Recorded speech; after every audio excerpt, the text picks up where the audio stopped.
প্রিয় ছাত্রছাত্রীরা, আজকে আমি তোমাদেরকে এই ভিডিওর মাধ্যমে ক্লাস 10-এর ভূগোলের যে প্রশ্নগুলো দেওয়া হয়েছে রায় মার্টিন প্রশ্নবিচিত্রা, সেখানে 2025 সালে মাধ্যমিক পরীক্ষার জন্য প্রথম পর্যায়ক্রমে মূল্যায়ন, সেখানে স্কুল নম্বর 4, 5 এবং 6 এই তিনটি স্কুলের যে প্রশ্নগুলো দেওয়া হয়েছে এমসিকিউ এবং এসইউ টাইপসের প্রশ্ন, অর্থাৎ সমস্ত 1 নম্বর প্রশ্ন মানে প্রশ্ন উত্তর আমরা আজকে এই ভিডিওর মধ্যে আলোচনা করব। এবং এর আগের স্কুলগুলোর প্রশ্ন উত্তর করে দেওয়া আছে আমাদের চ্যানেলে, তো তোমরা সেখান থেকে সেই প্রশ্ন উত্তরগুলো দেখে নিতে পারো। আজকে দেখো আমাদের প্রথম যে 4 নম্বর স্কুল, সেখানে কি বলা আছে, গাজল HANM হাই স্কুল, সেখানে বিভাগ ক এর মধ্যে 8টা এমসিকিউ টাইপ প্রশ্ন দেওয়া আছে। তো এই এমসিকিউ টাইপ প্রশ্নগুলোর বইতে উত্তর তোমাদের দেওয়া আছে, তো আমি জাস্ট এখানে প্রশ্নগুলো নিয়ে আসলাম, কারণ অনেকে হয়তো বই কেনেনি, সেই জন্য প্রশ্নগুলো এখানে নিয়ে আসলাম এবং তার উত্তরগুলো এখানে দাগ দেওয়া আছে, তোমরা এটা স্ক্রিনশট নিয়ে নেবে বা এই প্রশ্নগুলো তোমরা নোট ডাউন করে নেবে। বিভাগ খতে যে প্রশ্ন আছে সেখানে দেখো কী বলা আছে, এখানে 2-এর দাগের প্রশ্ন, নির্দেশ অনুসারে নিম্নলিখিত প্রশ্নগুলি উত্তর দাও। 2.1 বলা হয়েছে দেখো, নিম্নলিখিত বাক্যগুলি শুদ্ধ হলে পাশে সু এবং অশুদ্ধ হলে পাশে অ লেখো। তো প্রথম যে প্রশ্ন সেখানে বলা আছে দুটি নদীর মিলিত স্থান হলো দোয়াব। দুটি নদীর মিলিত স্থান হলো দোয়াব, এটা ভুল বলা আছে, কারণ দুটি নদীর মিলিত এখানে নয়, এটা দুটি নদীর মধ্যবর্তী স্থানকে দোয়াব বলা হয়, তাহলে এটা ভুল হবে। নেক্সট প্রশ্নে বলা আছে থর মরুভূমির চলমান বালিয়াড়িকে বলে ধিয়ান, এটা এখানে ঠিক বলা হয়েছে।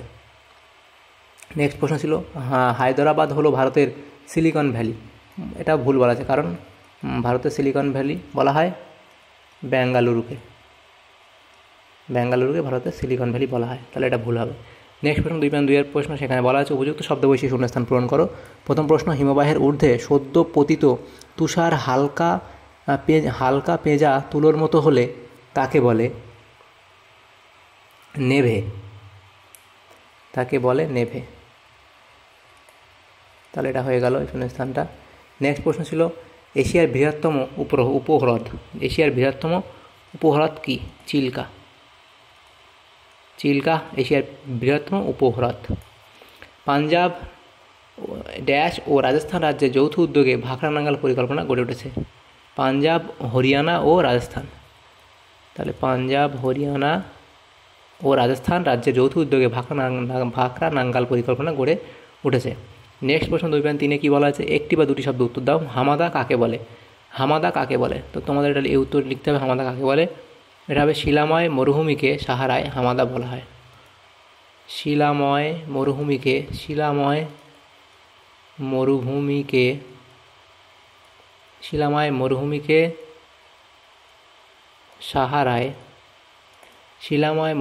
সাহারায় হামাদা বলে। নেক্সট প্রশ্ন ছিল র্যাডক্লিফ লাইন কি? র্যাডক্লিফ লাইন হলো ভারত ও পাকিস্তানের সীমারেখাকে র্যাডক্লিফ লাইন বলা হয়। র্যাডক্লিফ লাইন কাকে বলে? ভারত ও পাকিস্তানের সীমারেখাকে র্যাডক্লিফ লাইন বলা হয়। তাহলে এই প্রশ্ন উত্তর আমাদের হয়ে গেল, অর্থাৎ আমাদের 4 নম্বর যে স্কুল ছিল সেখানে বিভাগ ক এবং ক্ষয়ের প্রশ্ন উত্তর আমরা আলোচনা করে নিলাম। এরপরে দেখো এরপরের যে স্কুল সেখানে 5 নম্বর স্কুল, সেখানে দেখো কী বলা হয়েছে, হাবড়া হাই স্কুল, এখানে বিভাগ ক এর মধ্যে যে এমসিকিউ টাইপ প্রশ্নগুলো দেওয়া আছে 8টা এমসিকিউ টাইপ প্রশ্ন, 8 নম্বর। সেখানে যে প্রশ্নগুলো আছে প্রত্যেকটা প্রশ্ন উত্তর আমরা এখানে দাগিয়ে দিয়েছি, তোমাদের এমনিতে বইতেও এই প্রশ্ন উত্তরগুলো আছে, তো আমি জাস্ট এখানে প্রশ্নগুলো একবার দেখিয়ে দিলাম। তারপর বিভাগ খ, সেখানে কি বলা আছে দেখো, 2-এর দাগের প্রশ্ন, নির্দেশ অনুসারে নিম্নলিখিত প্রশ্নগুলি উত্তর দাও। 2-এর দাগের 1-এর প্রশ্ন, উপযুক্ত শব্দবৈশিষ্ট্যে শূন্যস্থান পূরণ করো।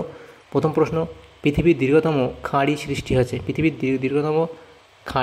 হয়েছে ড্যাশ নদীর মোহনায়, তাহলে কী হবে, পৃথিবীর দীর্ঘতম খাঁড়ি সৃষ্টি হয়েছে ওব নদীর মোহনায়। নেক্সট প্রশ্ন কী বলা আছে, বিভিন্ন আকারের প্রস্তরখণ্ড দ্বারা গঠিত মরুভূমিকে মিশরে ড্যাশ নামে পরিচিত, এটা হবে মিশরে শেরির নামে পরিচিত।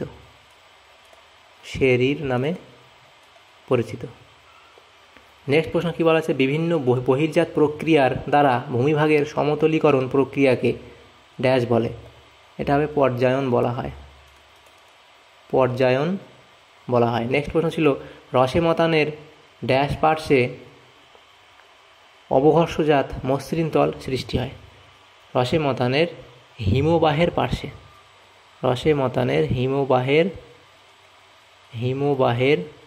পার্শ্বে অবঘর্ষজনিত মসৃণ তল সৃষ্টি হয়। আচ্ছা, 2.2 প্রশ্নে একটি বা দুটি শব্দে উত্তর দাও। প্রথম প্রশ্ন, কোন সালে ভারতে রাজ্য পুনর্গঠন কমিশনের সুপারিশ রূপায়িত হয়? এটা হবে 1953 সালে। নেক্সট প্রশ্ন কি বলা আছে? পুনে ও মুম্বাই এর মধ্যে সংযোগকারী গিরিপথটির নাম কি? এটা হবে ভোরঘাট। এটা হলো ভোরঘাট। তার নেক্সট প্রশ্ন, ভারতের কোন রাজ্য মোট অরণ্যের পরিমাণের ভিত্তিতে প্রথম স্থান অধিকার করে? এটা হলো মধ্যপ্রদেশ। এটা কিন্তু পার্সেন্টেজের ভিত্তিতে নয়, এটা বলেছে টোটাল সবথেকে বেশি মোট রাজ্য। আচ্ছা, মোট অরণ্যের পরিমাণ বেশি যে রাজ্য, সেটা হলো মধ্যপ্রদেশ। নেক্সট প্রশ্ন বলা আছে, মাটির ওপরের স্তর চাদরের আকারে অপসৃত হয়ে ক্ষয় হলে তাকে কি বলে? তাকে শিট বলে, শিট বা চাদর বলে। তাহলে আমাদের দেখো বিভাগ ক্ষয়ের 5 নম্বর স্কুলের বিভাগ ক এবং খ 1 নম্বর প্রশ্নগুলো আমরা আলোচনা করলাম, এবং এর পরের যে স্কুল 6 নম্বর স্কুল, সেখানে যে প্রশ্নগুলো দেওয়া হচ্ছে সেই প্রশ্নগুলো আমরা এখন আলোচনা করব। 6 নম্বর স্কুল কী বলা আছে? কালিয়াগঞ্জ মিলানময়ী গার্লস হাই স্কুল, সেখানে বিভাগ ক এর মধ্যে যে এমসিকিউ টাইপ প্রশ্ন দেওয়া হচ্ছে, 8টা এমসিকিউ টাইপ প্রশ্ন। সেই প্রশ্ন উত্তরগুলো তোমরা এখান থেকে দেখে নিও, প্রত্যেকটা প্রশ্ন দাগিয়ে দেওয়া আছে এবং এই প্রশ্ন উত্তরগুলো বইতে তোমাদের দেওয়া আছে।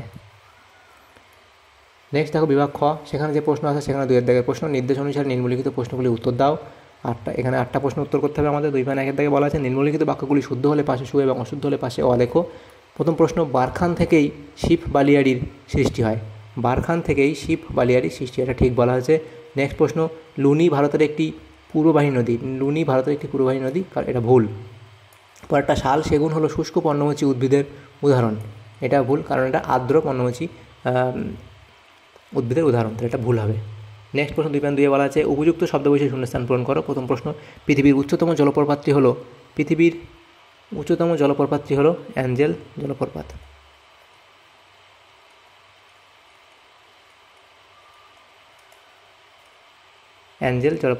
নেক্সট প্রশ্ন, দুটি হিমবাহের মধ্যবর্তী স্থান ড্যাশ নামে পরিচিত। দুটি হিমবাহের মধ্যবর্তী স্থান গ্রাবরেখা নামে পরিচিত। তারপর একটা প্রশ্ন বলা আছে, পার্বত্য মৃত্তিকার অপর নাম হলো পটজল মৃত্তিকা। তারপর একটা 3 দাগের প্রশ্নে বলা আছে, একটি বা দুটি শব্দ উত্তর দাও। প্রথম প্রশ্ন, পৃথিবীর গভীরতম গিরিখাতটির নাম কি? পৃথিবীর গভীরতম গিরিখাতটির নাম হলো গ্র্যান্ড ক্যানিয়ন। আচ্ছা, নেক্সট প্রশ্ন বলা আছে, ব্রহ্মপুত্র নদ তিব্বতে কী নামে পরিচিত? সাংপো নামে পরিচিত। তাহলে আমাদের এই প্রশ্ন উত্তর, আমাদের প্রত্যেকটা প্রশ্ন উত্তর করে নিলাম বিভাগ খ অবধি। তাহলে 6 নম্বর স্কুলেরও যে প্রশ্নগুলো দেওয়া ছিল ভূগোলের ক এবং খ বিভাগ, সেই প্রশ্নগুলো আলোচনা করলাম। তো আমরা আজকে 5 নম্বর, 4 নম্বর, 5 নম্বর এবং 6 নম্বর এই 3টি স্কুলের প্রশ্ন আলোচনা করলাম। যদি তোমাদের ভিডিওটা সামান্যতম উপকার এসে থাকে তো অবশ্যই লাইক করবে এবং পরবর্তী স্কুলের প্রশ্ন উত্তরগুলো পাওয়ার জন্য অবশ্যই আমাদের চ্যানেলটাকে সাবস্ক্রাইব করে রাখবে। Thanks for watching.